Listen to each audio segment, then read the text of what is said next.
મોટાના પગ પકડવા ને એથી નાનાના બાવડા ઝાલી લેજો યાર.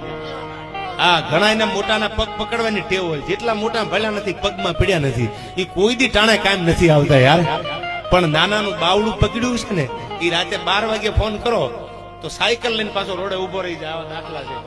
એ હોન્ડા લઈને રોડે ઉભો રહી જાય કડકડતી ટાઈટ નો. એટલે નાના માણાને સપોર્ટ કરજો, નાના માણાનું બાવડું ઝાલજો.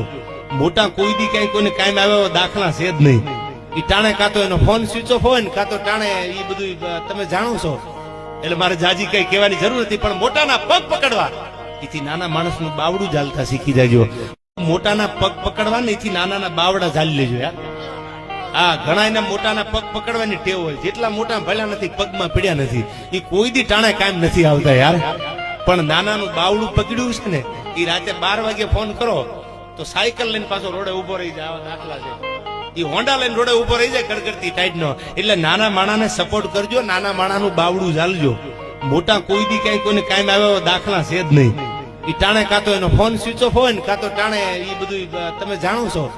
એટલે મારે જાજી કઈ કહેવાની જરૂર નથી. પણ મોટાના પગ પકડવા એથી નાના માણસનું બાવડું ઝાલતા શીખી જાજો.